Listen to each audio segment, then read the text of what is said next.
देख रहे हैं पहाड़ समाचार। मैं हूं आपके साथ प्रीति भारद्वाज। बुलेटिन की शुरुआत करेंगे बड़ी खबर के साथ, जहां देहरादून में भीषण सड़क हादसा हुआ है। 6 गाड़ियां आपस में टकराकर पलटी है। हादसे में एक शख्स की मौत हुई है, जबकि कई लोग घायल हो चुके हैं। बता दें कि आशारोड़ी चेकपोस्ट के पास का ये पूरा मामला है।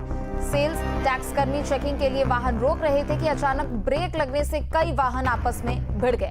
बड़े कंटेनर ने भी सभी वाहनों को रौंद दिया।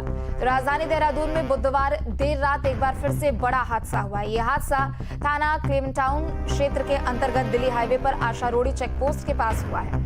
सेल्स टैक्स की टीम ने एक वाहन को चेकिंग के लिए रोका। अचानक रोकने का इशारा मिलने पर वाहन चालक ने तुरंत ब्रेक लगाकर यूटिलिटी रोक दी। इस दौरान पीछे से आ रही तेज रफ्तार में कई वाहन धड़ाधड़ एक दूसरे से टकराते चले गए। आखिर में सबसे पीछे आ रहा एक कंटेनर सभी वाहनों को रौंदता हुआ पलट गया। इस भीषण हादसे में एक के बाद एक 6 वाहन पलट गए। हादसे में एक व्यक्ति की मौत हो चुकी है, जबकि 3 लोग गंभीर रूप से घायल है। घायलों में 2 सेल्स टैक्स अधिकारी भी शामिल हैं। वही तो। मैं उधर से आ रहा था सहारनपुर की साइड से। इस केस का सबसे बड़ा कारण जो है, यहाँ जो सेल टैक्स वाले खड़े रहते हैं वो है। उसकी वजह ये है कि उन्होंने सब्जी वाले को हाथ दिया। बिल्कुल सही नॉर्मल ट्रैफिक चलता आ रहा था नॉर्मल स्पीड से। उस टैंकर की स्पीड जरूर तेज थी, लेकिन वो बिल्कुल नॉर्मल स्पीड में नॉर्मल ट्रैफिक चलता आ रहा था। अगर वो सब्जी वाले को ना रोकते तो ये एक्सीडेंट नहीं होता। उन्होंने सब्जी वाला पेठा भरा हुआ था। हाँ, उन्होंने सब्जी वाले को डंडा दे के रोका। अच्छा। ऐसे डंडे से उसके आगे उसने ब्रेक मारे, पीछे से मैंने ब्रेक मारे, ठीक है ना। उसके बिल्कुल जस्ट पीछे में था, मेरे जस्ट पीछे ये टैंकर था। अच्छा। और टैंकर की स्पीड ज्यादा थी। वो जाहिर सी बात है, बड़ा वाहन है, उसके एकदम से ब्रेक नहीं लगा, वो मेरे में आके घुस गया। जी जी। बस। और मैं इसलिए बच गया हूँ क्योंकि मेरे बैरियर अगले पहिए में अटक गया। और चलिए खबर पर और भी अधिक जानकारी के लिए संवाददाता धनराज हमारे साथ जुड़ चुके हैं। धनराज, एक के बाद एक कई गाड़ियां इस हादसे का शिकार हुई है। 6 लोग घायल हो चुके हैं, एक शख्स की मौत। फिलहाल इस पूरे हादसे को लेकर क्या कुछ ताजा अपडेट है आपके पास? जी बिल्कुल, देखिए उत्तराखंड के अंदर लगातार हादसे पे हादसे नजर आ रहे हैं, क्योंकि अभी हाल ही में आपने देखा होगा कि राजधानी देहरादून में एक इनोवा कंटेनर से टकराई थी, जिसमें 6 लोगों की मौत हो गई थी। उससे भी उत्तराखंड वासी उभरे भी नहीं थे कि एक हादसा देर रात फिर सामने आया है, जिसमें आशारोड़ी चेक पोस्ट पर यानी क्लेमटाउन थाने के क्षेत्र अंतर्गत 6 वाहन आपस में टकराए हैं। और सबसे बड़ा कारण हादसे का ये रहा कि जो सेल टैक्स की चौकी आशारोड़ी पर है, वो रूटीन चेकिंग कर रहे थे और रूटीन चेकिंग के दौरान एक यूटिलिटी को उन्होंने हाथ दिया, जिसके कारण उसने अचानक ब्रेक मारे।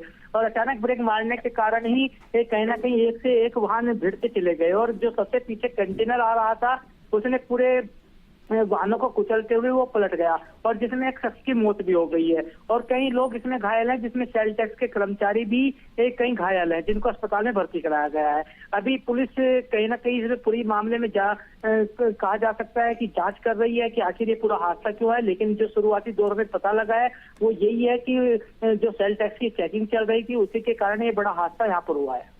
बिल्कुल, चूंकि देखिए 2 कर्मचारी भी इस हादसे में घायल हुए हैं। फिलहाल उनकी स्थिति क्या बनी हुई है, उनके स्वास्थ्य को लेकर क्या कुछ जानकारी?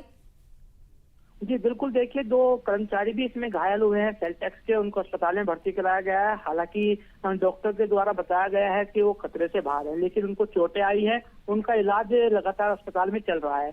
लेकिन इस तरीके से चेकिंग करना अंधेरे में कहीं ना कहीं एक बड़ी चूक सेल टैक्स की है कि अंधेरे में वो इस तरीके से चेकिंग कर रहे थे, जिसके कारण ये बड़ा हादसा हुआ है। बिल्कुल, चूंकि देखिए इस पूरे हादसे में एक शख्स की मौत भी हुई है। ये भी जानकारी दीजिएगा कि क्या मृतक उत्तराखंड का ही रहने वाला था, और साथ ही उसके परिवार को कब सूचित किया गया, और इस आगे प्रक्रिया में और क्या कुछ आपके पास अपडेट है? जो मृतक हुआ है वो यूटिलिटी का ड्राइवर था, और जो सब्जी की यूटिलिटी थी उसका ड्राइवर था। उसकी अभी जानकारी जुटाई जा रही है कि आखिर वो कहाँ का रहने वाला था, क्योंकि अभी उसके परिजनों को भी कहीं ना कहीं सूचना देने के लिए पुलिस उसकी पूरी जांच कर रही है और जानकारी जुटा रही है कि आखिर वो कहाँ का रहने वाला था। उसके परिजनों को जल्दी सूचना दी जाएगी और जल्दी उनको देहरादून बुलाकर ड्राइवर का शव उनके कब्जे में दे दिया जाएगा। शुक्रिया आपका धनराज, तमाम जानकारियों के लिए।